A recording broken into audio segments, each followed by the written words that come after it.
সাথী বন্ধুগণ, আমি হোসেন গাজী, ওগো বাংলাবাসী, ওগো পশ্চিমবঙ্গ রাজ্যবাসী, আমি তোমাদের অনেক ভালোবাসি। তাই আমি হোসেন গাজী দেশ বাঁচাও সামাজিক কমিটির রাজ্য সম্পাদক এবং জমিয়ত উলামা হিন্দের একজন কর্মী, সিপিডিআর হিউম্যান রাইটসের কোঅর্ডিনেটর এবং বাংলার বিভিন্ন একাধিক মানবাধিকার সংগঠনের সঙ্গে আমি যুক্ত। তাই মানবতার খাতিরে আমি দেশের গণতন্ত্রকে রক্ষার স্বার্থে, দেশের ঐক্য, একতা, শান্তি, সংহতির স্বার্থে একটা বড় জিনিস লক্ষ্য করলাম। বিধানসভায় দাঁড়িয়ে বিধানসভার বিরোধী দল নেতা তথা বিজেপির একজন নেতা শুভেন্দু অধিকারী তিনি একটা বাজে মন্তব্য করলেন। বিধানসভায় তাদের রাজনৈতিক চর্চার মধ্যে দিয়ে স্পিকার তার ভুল বার্তার জন্য তাকে 1 মাসের জন্য সাসপেন্ড করেছে। সঙ্গে বিজেপির আরও 4 জন বিধায়ককে তিনি সাসপেন্ড করেছে।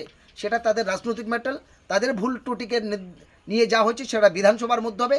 কিন্তু গোটা রাজ্যের আমরা বিভিন্ন জাতির মানুষ, বিভিন্ন গোষ্ঠীর মানুষ, বিভিন্ন সম্প্রদায়ের মানুষ, বিভিন্ন ভাষার মানুষ, বিভিন্ন ধর্মের মানুষ, আমরা কি ভুল করেছি?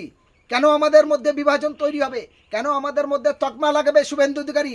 আমি শুভেন্দু অধিকারীকে পরিষ্কার করে হোসেন গাজী বলতে চাই, যদি তোমার বুকের পাটা থাকে, ক্ষমতা থাকে, তাহলে তুমি তোমার কথাটা ক্লিয়ার বলো। এত জেড প্লাস, এখন এত কেন্দ্রবাহিনী, এত নিরাপত্তা নিয়ে ঘুরে ঘুরে হিন্দু মুসলমানের লড়াই লাগিয়ে রাজনৈতিক ফায়দা লুটতে চাইছে কেন?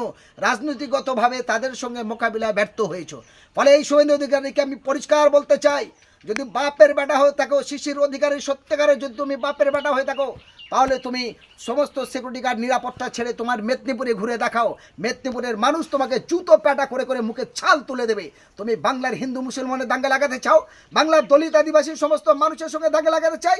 আমরা বাংলার সমস্ত জাতি, ধর্ম, বর্ণ, দল, মত নির্বিশেষে বিভিন্ন জাত, বিভিন্ন ধর্ম, বিভিন্ন ভাষার মানুষ আমরা একই বাজারে বাজার করি, আমরা একই সঙ্গে ট্রেনে যাতায়াত করি, আমরা একই সঙ্গে চায়ের দোকানে, মিষ্টির দোকানে, বাজারে কেনাকাটি করি।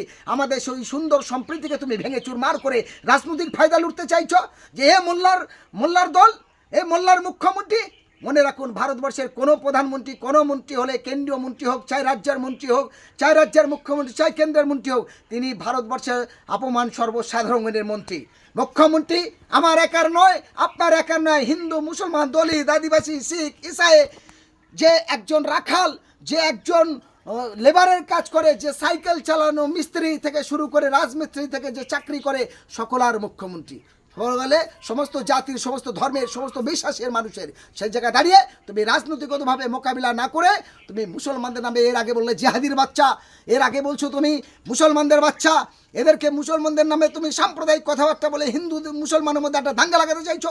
এরপরেও যদি সংযত না হয়, আমি হোসেন গাজী তোমায় বলছি, এরপরে তোমার বিরুদ্ধে জনস্বার্থে মামলা করবো, হাইকোর্টে তোমার মানহানি মামলা করে তোমার বুকের ছাল তুলে দেবো। তুমি এত বড় স্পর্ধা, তুমি যখন তুমি মাথায় রুমাল দিয়ে পেচ্ছাপ করে, জল ব্যবহার না করে, পানি ব্যবহার না করে গরুর মাংসর হালিম খেয়েছো একাধিক ইফতার পার্টিতে গিয়ে, তখন মুসলমান তোমার ভালো ছিল।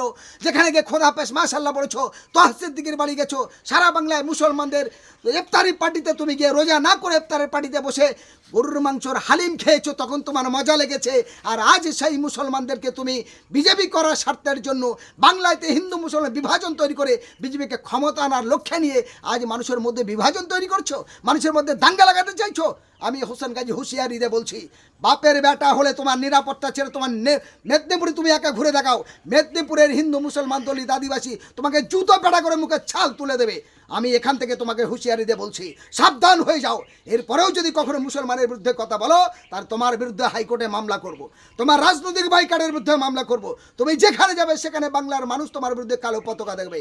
ফলে এই জানোয়ারকে আমরা হুঁশিয়ারি দিয়ে বলছি, আমি হোসেন গাজী একজন মানবতার খাতিরে বলছি, আমরা হিন্দু, মুসলমান, দলিত, আদিবাসী, শিখ, ইসাই সকলে, সমস্ত জাতির, সমস্ত ধর্মের, সমস্ত ভাষার মানুষ সুন্দর সম্প্রীতি আমরা একসঙ্গে হাসি খুশিভাবে এই বাংলার ঐতিহ্যকে রক্ষা করে রেখেছি। আর সেই বাংলার তুমি কলঙ্কিত করতে চাইছো, সাবধান হয়ে যাও। এই জায়গায় দাঁড়িয়ে বাংলার প্রত্যেকটা শুভেন্দু সম্পন্ন মানুষের কাছে বলবো, এই সাম্প্রদায়িক শক্তি, এই সন্ত্রাসবাদী, এই দাঙ্গা লাগানোকারী শুভেন্দু অধিকারীদের বিরুদ্ধে এবং বিজেপি RSSের এই সন্ত্রাসের বিরুদ্ধে, এই উগ্রপন্থার বিরুদ্ধে সমস্ত মানুষ রুখে দাঁড়াবেন। এদেরকে সম্পূর্ণ 2026-এ একদম উৎখাত করে ছাড়বেন। এই আহ্বান আমি হোসেন গাজী একজন মানবাধিকার কর্মী হিসাবে গোটা বাংলার মানুষের কাছে রাখছি। ধন্যবাদ।